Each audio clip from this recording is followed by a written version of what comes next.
तो ये था एक्सपेरिमेंट नंबर 2।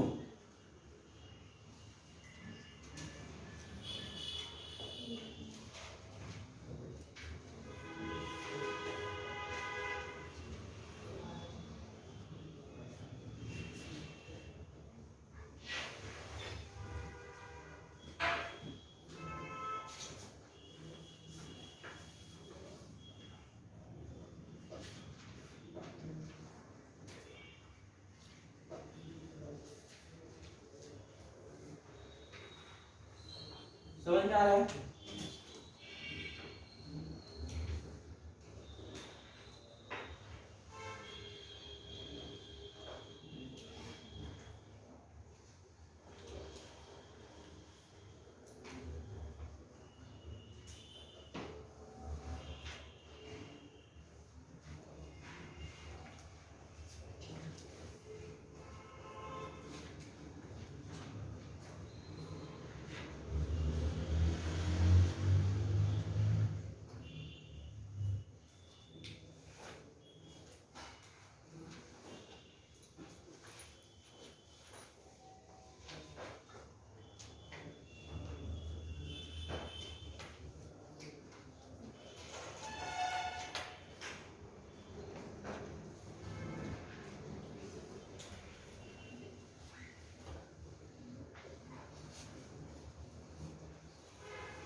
क्लियर हो गया? रब करते हैं इसको। हाँ हाँ,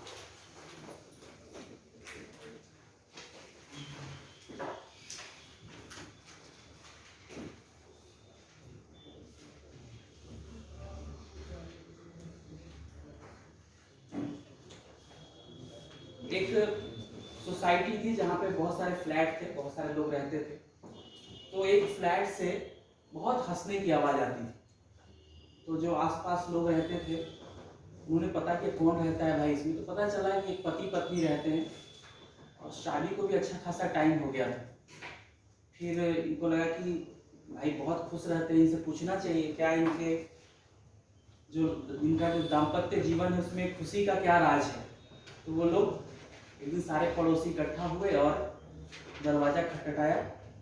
तो वहाँ से पति निकला। तो पूछा कि आप अदरवाइज नहीं लेना, ऐसे ही हम लोग जानकारी के लिए पूछना चाह रहे थे कि आप लोग बहुत खुश रहते हैं, अच्छी बात है, उसका राज क्या है। तो पति बोला देखो राज वाज कुछ नहीं है जी, मेरी पत्नी मुझे जूते चप्पल बेलन सब चला के मारती है, लग जाता है तो वो हंसती है, नहीं लगता है तो मैं हंसता हूँ। रब कर दे इसको।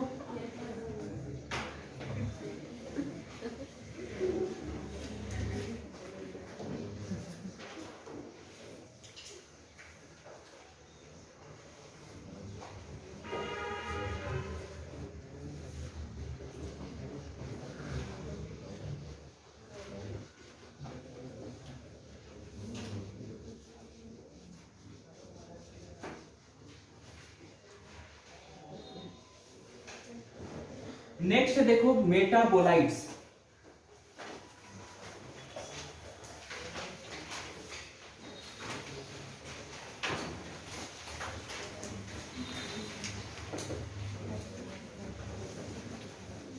ये भी इंपॉर्टेंट है, क्वेश्चन आता है और ये एनसीईआरटी में एक टेबल भी बना हुआ है।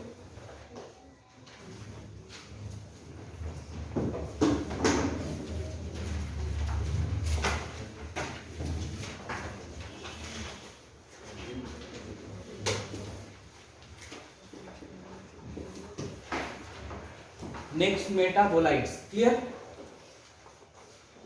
अब ये क्या है मेटाबोलाइट्स देखो। तो जो बायोमोलिक्यूल्स हैं उन्हीं को हम मेटाबोलाइट्स बोलते हैं, क्योंकि ये डिफरेंट मेटाबॉलिक प्रोसेसेस में इन्वॉल्व रहते हैं। जैसे डाइजेशन हो गया, रिस्पायरेशन हो गया, हमारे ग्रोथ में जो प्रोसेस लगना है, हमारा जो रिप्रोडक्शन हो रहा है, हमारे में जो डेवलपमेंट होना है, सब में ये पार्टिसिपेट करते हैं। तो बायोमोलिक्यूल्स को ही क्या बोलते हैं? मेटाबोलाइट्स। तो नेक्स्ट पॉइंट लिखो, biomolecules biomolecules are also called as metabolites, because they are involved in different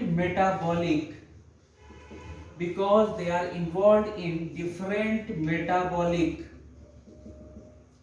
activities.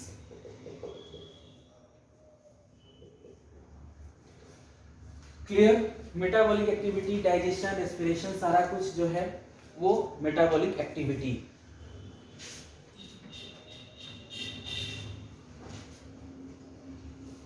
Second definition और आप बोल सकते हो, मेटाबोलाइट्स आर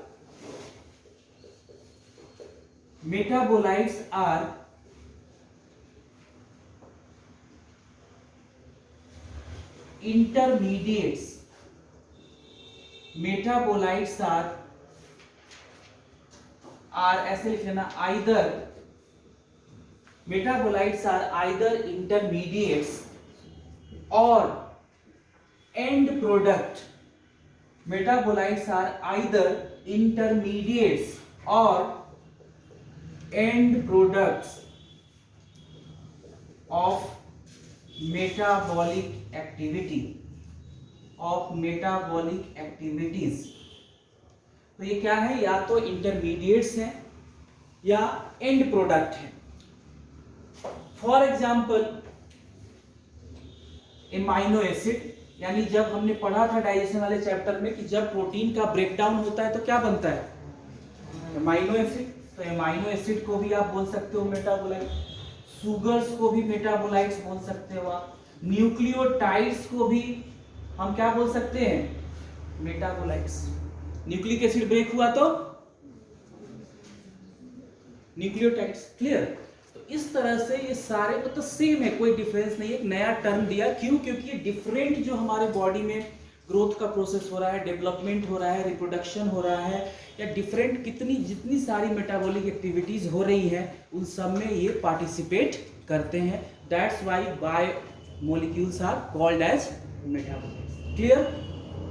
तो वही बायोमोलिक्यूल्स हैं, या दूसरा भी इस तरह से भी आप याद रख सकते हो कि वो इंटरमीडिएट्स होते हैं या एंड प्रोडक्ट भी हो सकते हैं। क्लियर यहां तक? फिर देखो अब क्या है, मेटाबोलाइट्स को हम डिवाइड करते हैं टू टाइप्स में। Metabolites are further divided into two type. First is primary metabolite and secondary metabolite. तो प्राइमरी है और सेकेंडरी मेटाबोलाइट है, दो तरह के मेटाबोलाइट हैं। जो प्राइमरी मेटाबोलाइट्स हैं ये आपको प्रेजेंट मिलेंगे प्लांट्स में एंड एनिमल्स, मीन्स सारे लिविंग ऑर्गेनिज्म में आपको मिलते हैं ये primary metabolites. Primary metabolites are present in plants as well as animals. Clear? तो प्राइमरी मेटाबोलाइट्स प्लांट्स में भी और एनिमल्स में भी मिलते हैं प्रेजेंट आपको। सेकेंडरी मेटाबोलाइट्स ऐसे लिख लेना, present in plants and animals. Present in plants and animals. Secondary metabolites present in many plants,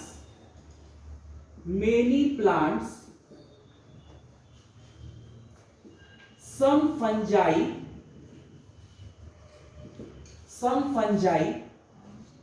and few microbial cell। Microbial cell का मतलब बैक्टीरिया।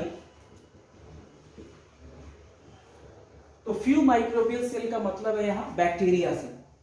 तो जो प्राइमरी मेटाबोलाइट्स हैं वो सारे प्लांट, सारे एनिमल्स, सारे लिविंग टिश्यू में ये या लिविंग ऑर्गेनिज्म में प्रेजेंट होते हैं, लेकिन सेकेंडरी सब में नहीं मिलता। ज़्यादातर प्लांट्स में, मेनी प्लांट्स में मिल सकता है आपको, कुछ फंजाई में और वेरी फ्यू बैक्टीरिया में। क्लियर? नहीं तो जितने भी लिविंग ऑर्गेनिज्म है उनमें प्राइमरी मेटाबोलाइट्स आपको मिलता है, प्लांट्स एंड एनिमल्स में। अब ये प्राइमरी मेटाबोलाइट्स हैं क्या? तो इसमें कार्बोहाइड्रेट हो गया, प्रोटीन हो गया, लिपिड हो गए और न्यूक्लिक एसिड हो गए, सारे कहाँ हैं? प्राइमरी मेटाबोलाइट्स में। क्लियर? और सेकेंडरी मेटाबोलाइट में एक एनसीईआरटी में एक टेबल बना हुआ है, उसमें बहुत सारे एग्जांपल्स लिखे हुए हैं, जैसे अल्केलॉइड्स हो गया, मॉर्फिन, कोडीन, पिगमेंट्स हो गए, कौन कौन से? Carotenoids and anthocyanin. क्लियर? उसके बाद कुछ ड्रग्स हैं जैसे विनब्लास्टीन एंड करक्यूमिन, फिर इसेंशियल ऑयल्स हैं जैसे लेमन ग्रास ऑयल होता है, फिर लैक्टिन है that is concanavalin A. Clear? उसके बाद कुछ टॉक्सिन है, एब्रिन एंड राइसिन। क्लियर? तो इस तरह से एक पूरा टेबल बना हुआ है। पॉलीमेरिक सब्सटेंसेस है जैसे गम, सेलुलोज एंड रबर, फिर टर्पीनॉइड्स हैं। तो ये क्या है? सारे सेकेंडरी मेटाबोलाइट्स। और क्वेश्चन ऐसे आता है, which of the following is a toxin? 4 option रहेगा, abrin, concanavalin A, third curcumin, fourth all of this. क्या होगा? एब्रिन। तो इस तरह से आपको याद रखना है। क्लियर? कौन से सेकेंडरी मेटाबोलाइट्स हैं और क्या क्या है वो बेसिकली। क्लियर? तो ऐसे याद रखना है आपको। तो प्राइमरी मेटाबोलाइट्स में यानी समझ में आ गया। एग्जांपल में हम लोग और थोड़ा सा और इसको सेकेंडरी मेटाबोलाइट्स को थोड़ा सा डिटेल में पढ़ेंगे, कौन चीज कहाँ पे प्रेजेंट है और क्या किसका फंक्शन है, क्योंकि एनसीईआरटी मेंशन है तो कहीं क्वेश्चन आ जाए। और वो कुछ पार्ट आपको 12th एनसीईआरटी में भी मिल जाएगा जो मैं डिस्कस करूंगा। क्लियर? अब उसी में वो जो हमने डिफरेंशिएशन किया है जो प्राइमरी और सेकेंडरी में, उसी में सेकेंड पॉइंट आपको लिखना है, आप नीचे लिखते जाना उसमें। तो फर्स्ट पॉइंट हो गया कि these are primary metabolites are present in plant and animal. Second point लिखना आप, सेकेंड पॉइंट लिखना आप,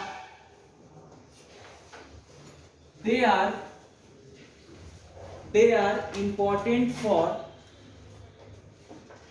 they are means primary metabolite में लिख रहा हूं मैं, they are important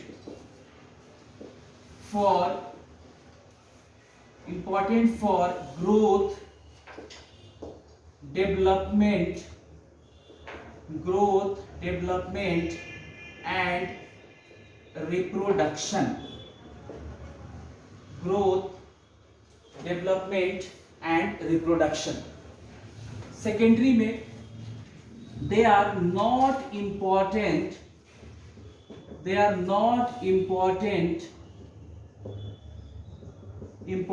for growth, development and reproduction. They are not important for growth, development and reproduction. इसी में लिखना important for ecological importance,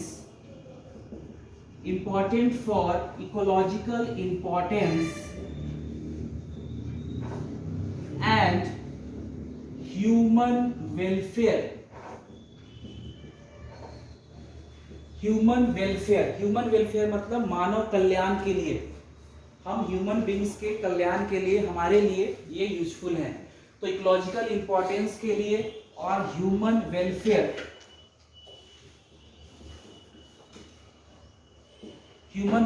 यानी मनुष्य के कल्याण के लिए ये इंपॉर्टेंट है। क्लियर? थर्ड पॉइंट इसमें आप लिख सकते हो,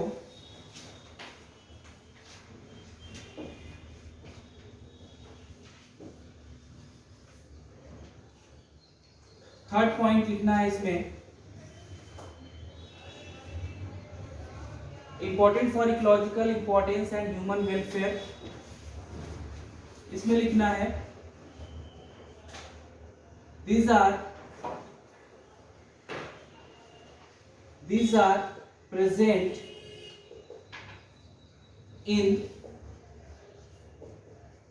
in large amount.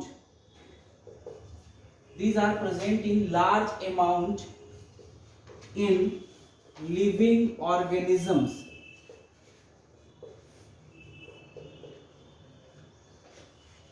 यहां पे लिखना है थर्ड पॉइंट में these are derivatives. These are derivatives मतलब इनसे ये बनते हैं सेकेंडरी वाले, तो these are derivatives of primary metabolites. These are derivatives of primary metabolites. इसी में basically these are secretory product. Okay, basically these are secretory product of plants. These are secretory, secretion होता है इनका, क्लियर? तो basically these are secretory product, ऊपर में लिख दे रहा हूं मैं, basically these are secretory products of plants, product of plants, fungi and microbial cell. Clear?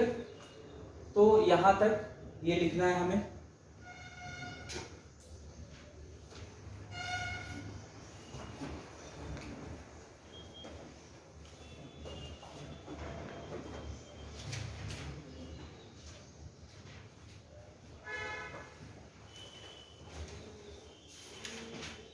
Fourth point लिखना examples.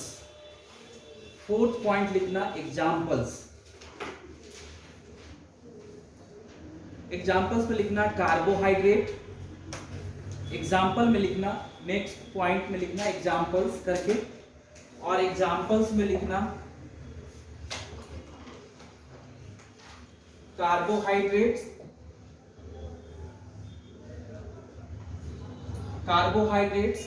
Proteins, lipids, nucleic acid. Carbohydrate, protein, lipids, nucleic acid, amino acids, sugars, nucleotides, मतलब जितना हमने biomolecules पढ़ा था सारा कुछ किसमें आएगा? इसी में आएगा। क्लियर? किसमें? प्राइमरी मेटाबोलाइट्स में। तो इस तरह से लिख लेना है, जितना याद आ रहा है सब कुछ लिख सकते हैं। क्लियर? वाटर, सब कुछ, आयंस, जो भी याद आ रहा है आपको सारा लिख सकते हैं हम प्राइमरी मेटाबोलाइट्स। उसके बाद सेकेंडरी मेटाबोलाइट्स। तो इतना तक सेकेंडरी मेटाबोलाइट्स तक लिख के आप छोड़ दो, क्योंकि इसको नेक्स्ट क्लास में क्या करेंगे, थोड़ा सा डिस्क्राइब भी करेंगे। क्लियर? तो उसी समय लिख के और फिर डिस्क्राइब करते चलेंगे। वो नहीं होगा, आधा घंटा लगेगा उसमें, आधा घंटा 40 मिनट, उतना टाइम हमारे पास अब नहीं है इस क्लास में। क्लियर? तो यहाँ तक रखते हैं। नेक्स्ट यहीं से सेकेंडरी मेटाबोलाइट्स का एग्जाम्पल लिखेंगे, और उसके बाद थोड़ा सा बताऊंगा जो 12th पार्ट में भी इंपॉर्टेंट है, या थोड़ा सा एक्स्ट्रा की हो सके कहीं से क्वेश्चन आ जाए, क्योंकि एनसीईआरटी में दिया हुआ है। क्लियर?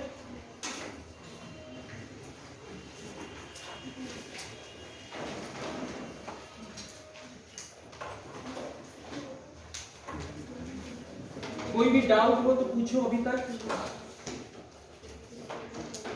समझ में आ रहा है? तो सबको यहीं पे याद करके जाना है ना?